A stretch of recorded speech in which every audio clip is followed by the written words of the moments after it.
"You act like you own this family," my daughter-in-law Ashley said one evening across the dinner table, her voice light enough to sound like a joke to anyone who didn't know her well. I remember the way the words floated through the room and settled into the quiet between us. I remember the soft hum of the refrigerator, the faint clink of silverware against porcelain, and the smell of roasted chicken cooling on the counter behind me. My son Daniel looked down at his plate and continued cutting his food into careful squares, as if nothing unusual had just been said. And in that moment, something inside me shifted, not loudly, not dramatically, just the quiet click of a realization that had been waiting patiently for years. I smiled, the same polite smile I had worn through countless family dinners, and nodded as if the comment meant nothing at all. But the truth had already begun unfolding in my mind like a long-ignored letter finally opened.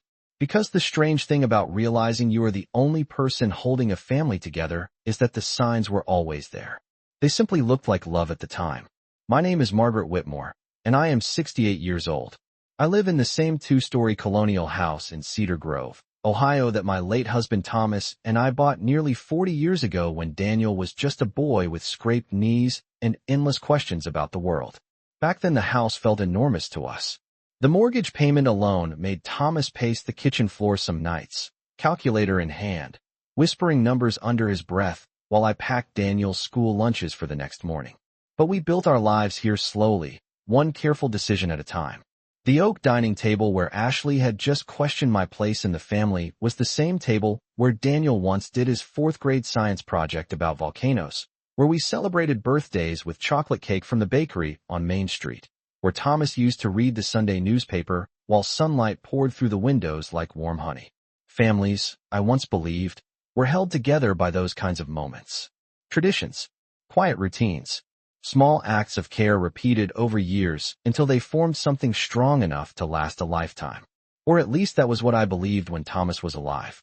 After he passed away 3 years ago from a sudden heart attack, the house became very quiet. Grief has a way of stretching time. Days felt longer, the rooms larger, the silence heavier. But I kept the traditions going because someone had to. I hosted Thanksgiving dinner every November, just like Thomas loved. I baked Lily's birthday cakes from scratch even when the recipe cards trembled slightly in my hands. I paid for Daniel's car repair when his transmission failed one winter, and I watched Lily after school when Ashley said her work schedule had become too unpredictable. None of it felt like a burden. It felt like what mothers simply do. That is the funny thing about being the foundation of something. You rarely notice the weight while you are carrying it. But over the years, little things began to change. Daniel started calling less often. Ashley began suggesting that holidays might be easier at their place this year. Family decisions happened without my input. At first I told myself it was natural. Children grow up. They build their own lives. A mother must step back. I repeated those words to myself many times. Still, there were moments that lingered in the back of my mind like unanswered questions. The Christmas when Ashley told me they had already made other plans. The Sunday afternoons when Daniel said he was too busy to stop by, even though their house was only 12 miles away. The way Ashley sometimes spoke about the family as if it were something she and Daniel had created together, rather than something that had existed long before she arrived. And now here we were at the old oak table, the same one that had witnessed decades of birthdays and quiet breakfasts, and Ashley had just suggested that I was somehow interfering with the family I had spent nearly 40 years building. I looked across the table at my son. He still had the same brown eyes he had as a child, though now they carried a tiredness I didn't recognize. For a brief second I waited for him to say something, to laugh and tell Ashley she was being dramatic. But he didn't.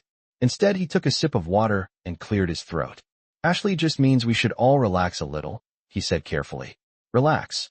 It was such an ordinary word, and yet something about the way he said it made the truth settle deeper into my chest. Because suddenly I could see the patterns stretching behind us like footprints in fresh snow. Every dinner I had organized, every holiday I had planned, every small conflict I had quietly smoothed over so no one else had to feel uncomfortable. I had thought I was nurturing a family, but what if I had actually been holding it together the entire time? I folded my napkin and placed it neatly beside my plate. Ashley continued talking about some renovation they were planning for their house, her voice bright and confident, but I barely heard the words anymore. My mind had already begun examining the years behind me with a new kind of clarity. And the more I thought about it, the more one unsettling idea began to form. What would happen if I simply stopped? The dishes were still on the table long after Daniel and Ashley left that evening. I stood in the kitchen for a while listening to the quiet settle back into the house the way it always did after they drove away.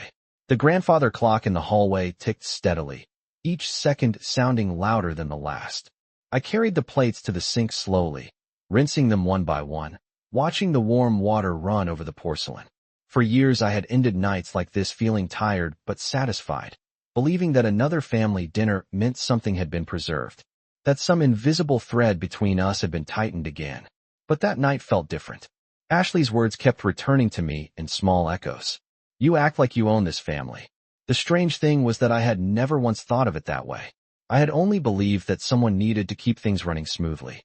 Someone needed to remember birthdays, organize holidays, and make sure everyone still sat around the same table at least a few times every year. When Thomas was alive, he used to say that families were like old houses. If you stopped maintaining them, little cracks would appear in the walls.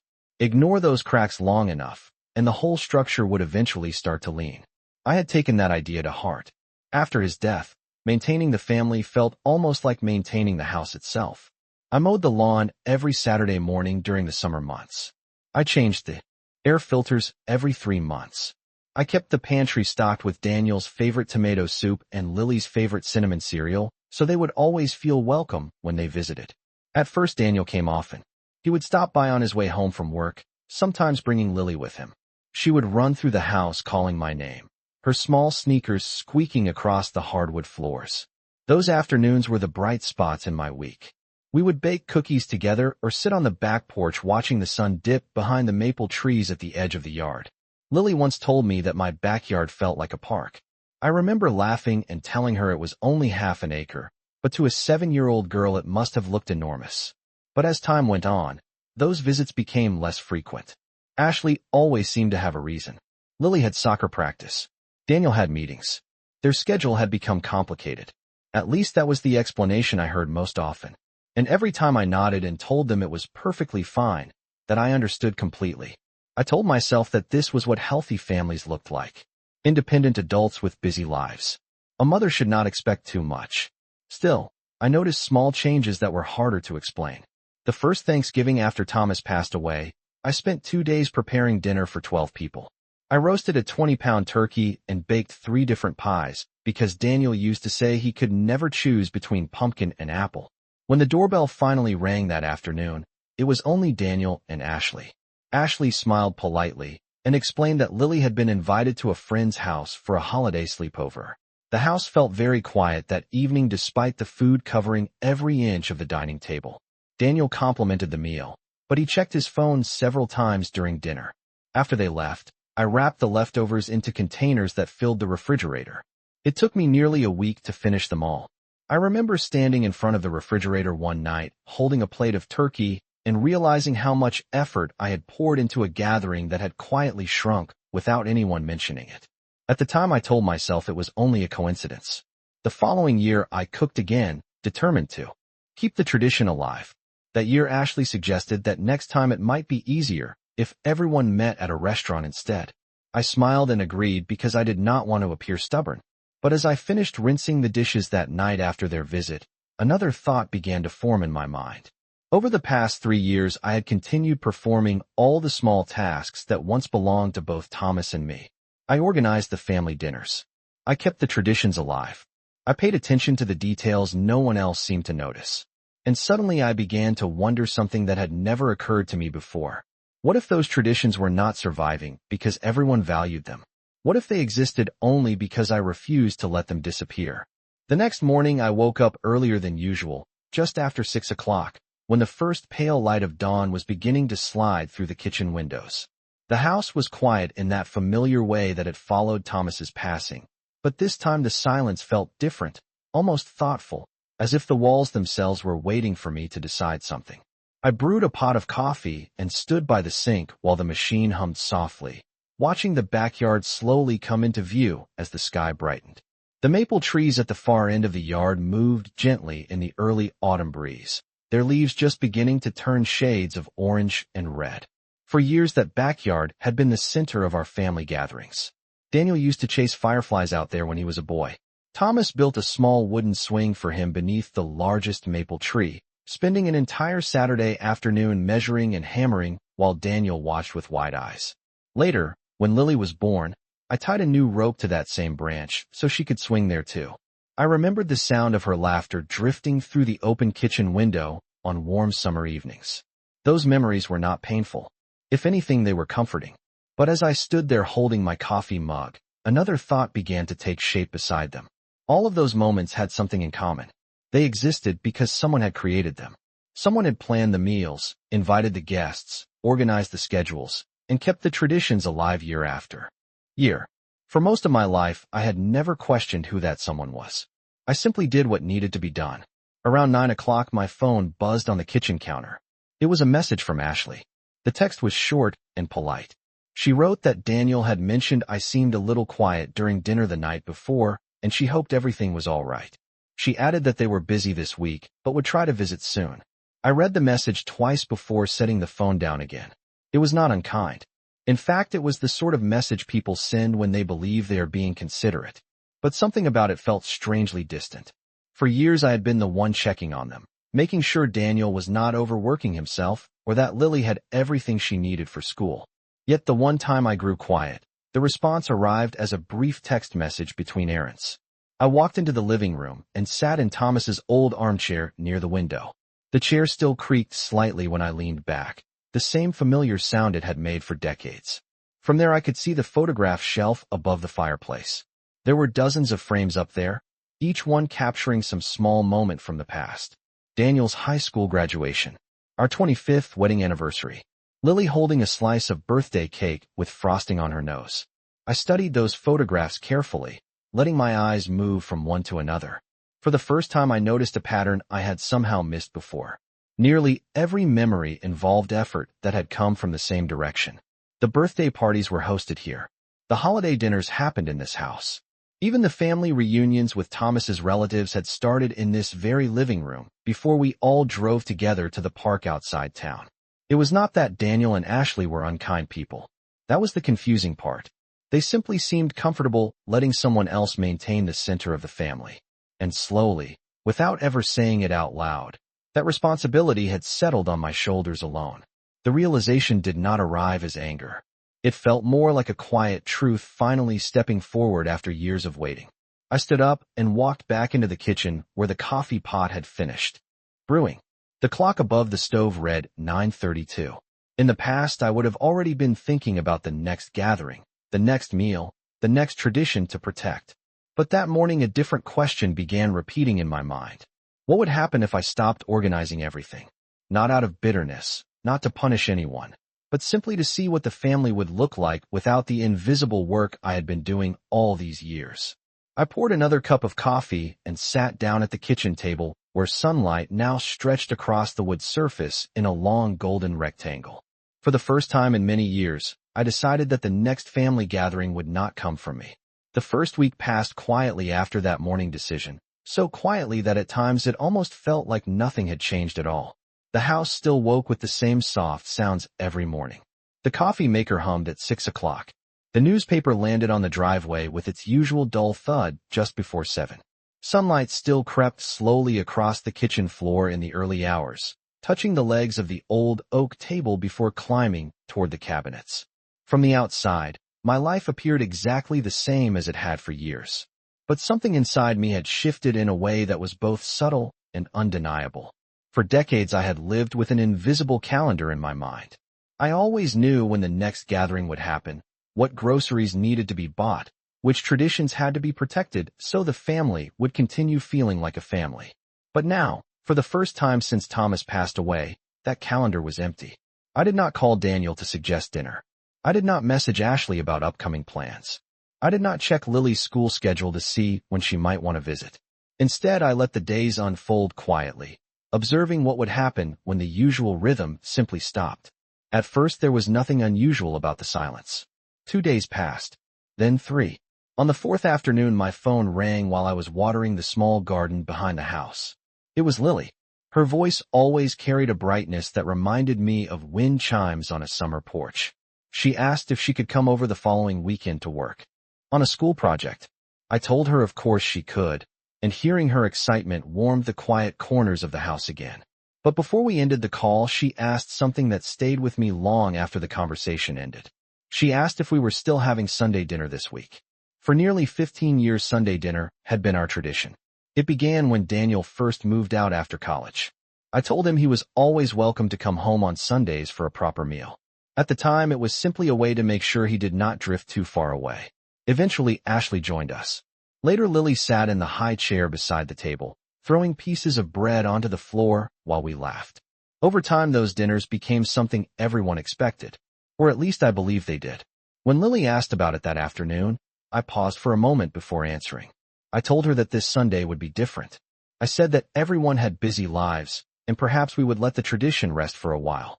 Lily seemed confused but accepted the answer with the easy flexibility children have. After we ended the call, I returned to watering the garden, letting the hose drift slowly across the rows of tomatoes and basil. The water soaked quietly into the soil, while the late afternoon sun hung low above the trees. For years, Sunday dinners had been the center of our family routine, yet I realized something unsettling. No one had asked about them except Lily. Not Daniel. Not Ashley. The following Sunday arrived with bright autumn sunlight and crisp air that carried the smell of fallen leaves through the open windows. In the past, I would have been up early preparing the kitchen. The turkey roaster would already be warming in the oven. The table would be set with the good plates Thomas and I bought during our first year of marriage.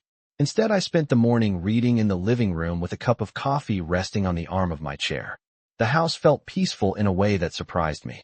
Around noon, I half expected my phone to ring with Daniel asking what time dinner would begin.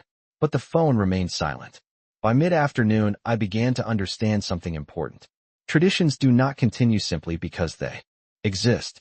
They continue because someone chooses to keep them alive.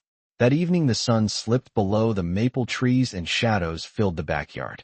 I stood at the kitchen window watching the sky turn pale blue and then slowly darken. The house remained quiet. And in that quiet, I realized that the experiment had already begun to reveal its answer. The following week unfolded with the same calm rhythm that had settled over the house since that quiet Sunday passed without dinner. Each morning the light came through the kitchen windows in the same gentle way, stretching across the table where for years I had planned meals and gatherings. Yet the difference now was not something visible in the room. It was the absence of urgency. For decades, I had moved through my days with a quiet sense of responsibility, always preparing for the next moment when the family would gather. Now the hours belonged only to me. On Tuesday afternoon, I drove into town to pick up a few groceries. The small market on Maple Street had been there since Daniel was a boy, and the cashier, Mrs. Kendall, still remembered when Thomas used to stop there after work to buy milk and fresh bread. As she scanned my items, she asked if I was preparing another one of my famous Sunday dinners soon. I smiled politely and told her I had decided to take a break from hosting for a while. She raised her eyebrows in mild surprise, but nodded with understanding.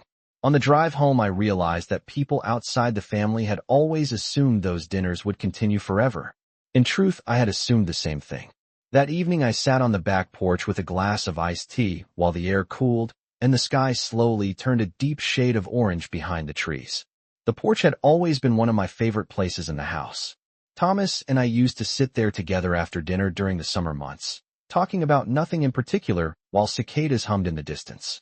I found myself thinking about those evenings and how naturally the family life had grown from them. But the longer I sat there, the clearer another truth became. None of those memories had happened by accident. They existed because someone had chosen to make them happen. On Wednesday, my phone buzzed with a message from Daniel. It was the first time he had reached out since the dinner at my house nearly 2 weeks earlier. The message was short and casual. He asked how I was doing and mentioned that work had been busy lately. I read the text twice before responding. I told him I was doing well and hoped his week was going smoothly. That was all. Normally, I would have asked about Lily or suggested that everyone come by for dinner soon. This time, I simply placed the phone back on the table and continued reading the book in my lap. Several hours passed before Daniel replied again, with a brief thumbs-up emoji. The conversation ended there. On Friday afternoon, Lily arrived for the school project she had mentioned earlier in the week. She burst through the front door with her backpack slung over one shoulder and a stack of poster boards in her arms.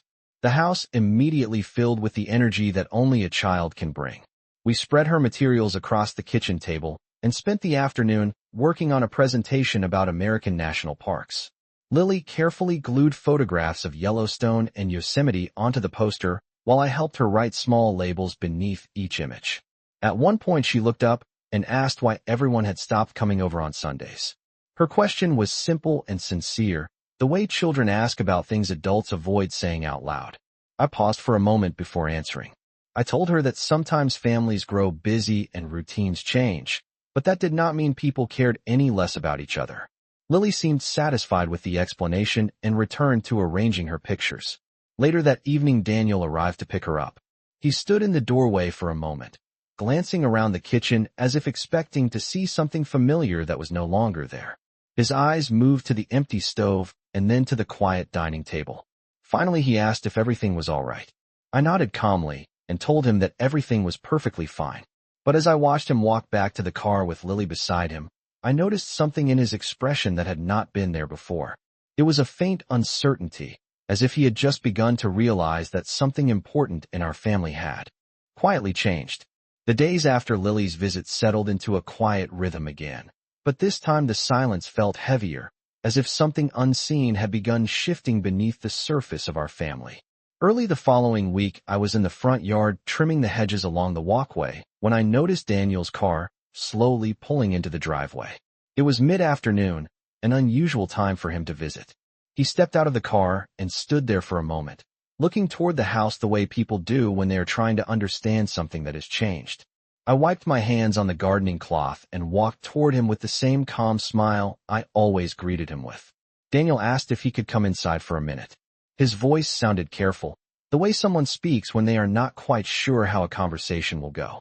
We sat at the kitchen table where sunlight was spilling across the wood in a long, quiet stripe. For a moment, neither of us spoke. Finally, he cleared his throat and asked a question that seemed simple on the surface.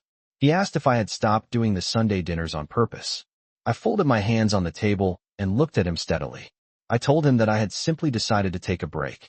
Daniel leaned back in the chair, thinking about that answer longer than I expected. Then he said that Ashley had mentioned the same thing. She had apparently asked him why the family gatherings had suddenly disappeared. According to Daniel, she assumed I was upset about something. I told him that I was not upset at all. In fact, I felt quite peaceful lately. That answer seemed to confuse him even more. For years, our family had moved according to a routine I quietly maintained. Meals appeared on the table. Holidays were organized. Traditions continued without anyone needing to think about how they happened. Now that those invisible efforts had paused, the absence had become noticeable in ways I had not anticipated. Daniel looked around the kitchen again, as if searching for the familiar signs of preparation that used to fill the room before every gathering. Finally, he asked if I planned to start the dinners again soon. I told him that I had not decided yet. For the first time since he arrived, Daniel seemed uneasy. He ran a hand through his hair and stared down at the table. After a moment, he admitted something that surprised me. He said that the past 2 Sundays had felt strange. Ashley had suggested they go out to dinner instead, but the restaurant had been crowded and Lily complained that it did not feel the same. Daniel said the evening felt rushed and incomplete, like something important had been forgotten. I listened quietly while he spoke, noticing the careful way he chose his words. It was not an argument or a complaint. It was more like someone slowly realizing that a familiar structure had quietly disappeared from beneath their feet. When he finished speaking, I told him something very simple. I said that families often depend on small habits more than they realize. When those habits stop, people finally notice the effort that once kept everything together. Daniel sat there for a long moment, absorbing that thought. Outside the kitchen window, the maple trees moved gently in the afternoon breeze, scattering a few early leaves across the grass. Eventually, he nodded slowly and stood up from the table. Before leaving, he said that Lily really loved those Sunday dinners and hoped they would return someday. I smiled and told him that perhaps they would. After he left, I remained at the table for a while, watching the empty driveway through the window. For the first time since I began this quiet experiment, I could see that the change had finally reached him. Not as anger, not as blame, but as a quiet realization that something essential in our family had always been held together by someone who never asked for credit. The house felt unusually still the morning after Daniel's visit, as if even the walls were quietly considering everything that had been said at the kitchen table the afternoon before. I woke just after sunrise and walked slowly through the familiar rooms, noticing small details I had overlooked for years. The framed photographs above the fireplace caught the early light, their glass surfaces glowing softly. Daniel as a teenager holding his first driver's license. Lily sitting on the back porch steps with a melting popsicle in her hand. Thomas standing beside the grill during one of our summer gatherings, smiling with the relaxed confidence of a man who believed the life he built would always hold together. I paused in front of that photograph longer than usual. For many years I believed that the strength of our family came from something larger than any one person. I thought it lived in the traditions themselves. But lately I had begun to understand something different. Traditions are not strong because they exist. They are strong because someone chooses to protect them. Later that morning I stepped outside to water the garden. The air carried the crisp scent of early autumn, and the grass still glistened with a thin layer of dew. As I moved slowly between the tomato plants and the small row of herbs near the fence, I found myself thinking about Daniel's expression during our conversation. It had not been anger. It had been uncertainty. The kind of uncertainty that appears when something familiar quietly disappears and leaves people wondering how it ever worked in the first place. That afternoon my phone rang again. This time it was Ashley. Her voice sounded friendly, but there was a careful tone beneath it that I had not heard before. She asked how I had been feeling lately and mentioned that Daniel told her about our conversation. I told her I was doing well and enjoying the quiet pace of my days. Ashley hesitated for a moment before asking if I had plans for the upcoming weekend. I could hear the question she was not saying directly. For years the weekend meant Sunday dinner, and Sunday dinner meant gathering at my house. When I told her that I had not made any plans, she sounded mildly surprised. She explained that Lily had asked several times if everyone would be coming over again soon. I listened patiently while she spoke, noticing how the conversation slowly circled around the same unspoken point. Finally, Ashley asked if I was thinking about starting the dinners again. I answered with the same calm honesty I had given Daniel. I said that I was still deciding. When the call ended, I placed the phone on the counter and stood quietly in the kitchen for a few moments. Outside the window, the maple leaves drifted gently across the yard in the afternoon breeze. I realized that something subtle had begun to change in the way Daniel and Ashley spoke to me. Not dramatically, not with apologies or sudden warmth, but with a new awareness that something important in our family had always depended on effort they had never fully noticed. 2 days later, on Saturday afternoon, Daniel's car appeared in the driveway again. This time Lily jumped out before the engine even stopped running and ran toward the house with the same joyful energy she had as a little girl. She hugged me tightly and began telling me about a science quiz she had passed earlier that week. Daniel followed behind her more slowly, carrying a small box of pastries from the bakery in town. He placed them on the kitchen table and said he thought it might be nice to have dessert together. Not a full dinner, just something simple. I looked at the box and then at my son. For years I had organized every gathering without expecting anyone else to take initiative. Now, standing in my kitchen with the late afternoon sunlight pouring through the windows, I could see the beginning of something small but meaningful. Daniel was not demanding the old traditions return. He was trying, in his own quiet way, to rebuild them. Daniel placed the pastry box carefully at the center of the kitchen table as if it were something fragile, and for a moment none of us spoke. The late afternoon sun filled the room with a warm golden light that stretched across the wooden floor and climbed slowly up the cabinets. Lily had already climbed into her usual chair, swinging her feet gently while she peeked into the box with wide curiosity. Inside were 4 pastries from the bakery on Maple Street, the same bakery that had supplied birthday cakes for our family for nearly 20 years. Daniel cleared his throat quietly and said he thought it might be nice if we shared dessert together before Lily started her homework. His voice carried an unusual hesitance, like someone stepping onto unfamiliar ground. I brought 3 small plates from the cupboard and set them on the table without saying much. Lily immediately chose a cinnamon roll and began describing in great detail how her teacher had explained the solar system earlier that week. Her voice filled the kitchen with the kind of lively energy that always made the house feel younger. Daniel listened to her story while stirring a spoon slowly through his coffee. After a few minutes, he looked up at me and said something that felt both simple and important. He said that the house had always been the place where the family felt most complete.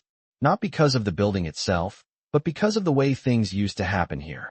The meals, the conversations, the sense that everyone belonged to the same rhythm. I listened quietly, noticing how carefully he chose his words. For a long time, Daniel had moved through family life without needing to think about the effort behind it.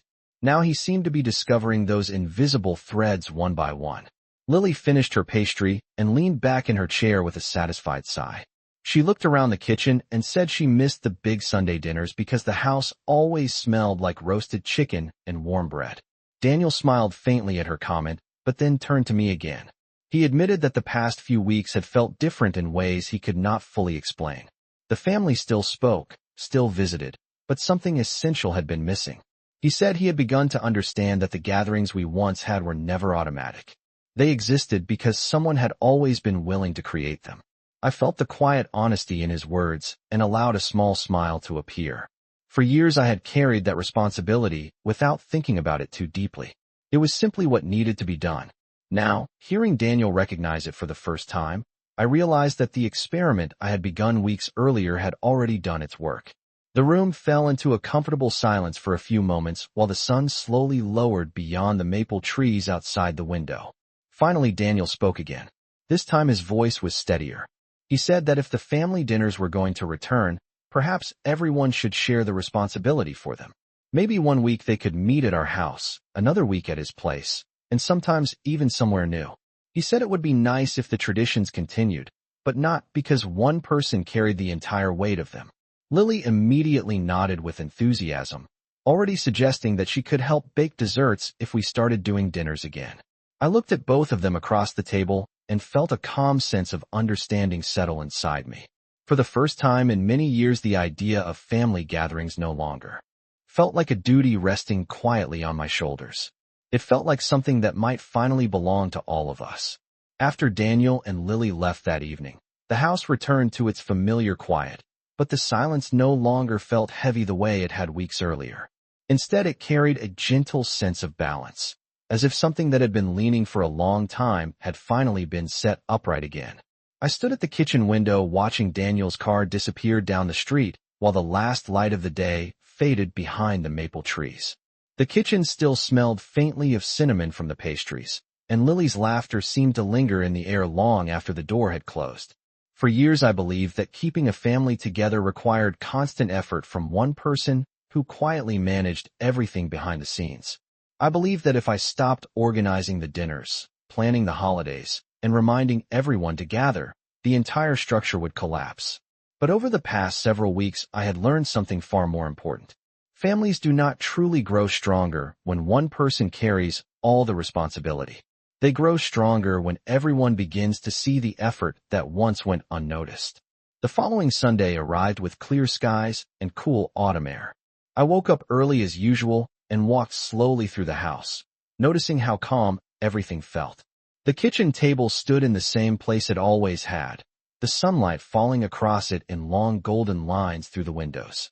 For many years this room had been the center of our family gatherings, but now it felt different in a quiet and hopeful way. Around mid-morning my phone rang. It was Daniel. His voice sounded lighter than it had during our earlier conversations. He told me that Lily had insisted on helping him cook lunch that day, and they wondered if I would like to join them at their house. He said Ashley was trying a new recipe and thought it might be nice if we all sat down together. I paused for a moment, feeling the meaning behind the invitation. This was not a request for me to organize anything or prepare the meal the way I had done for so many years. It was simply an invitation to come and share the moment. I told him I would be happy to come. When I arrived at their house later that afternoon, Lily greeted me at the door with flour on her hands and a proud smile on her face. The kitchen inside was warm and busy in a way that reminded me of the old Sunday dinners at my house.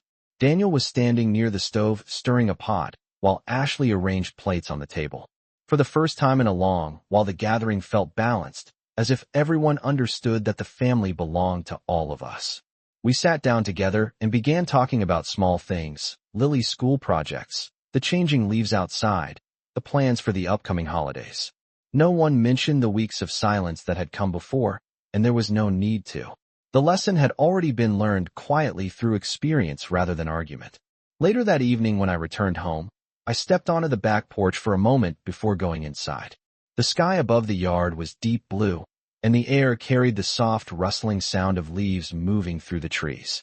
I thought about everything that had happened over the past month, and how easily a family can drift into patterns where one person carries more than their share without realizing it. But I also realized something comforting. When people finally see the effort behind those patterns, they have the chance to build something better together. I opened the back door and walked into the house, feeling a calm sense of peace settle around me. For the first time in many years, the strength of our family no longer rested quietly on my shoulders alone. It rested where it had always belonged, in the shared care and understanding of everyone who called it their home.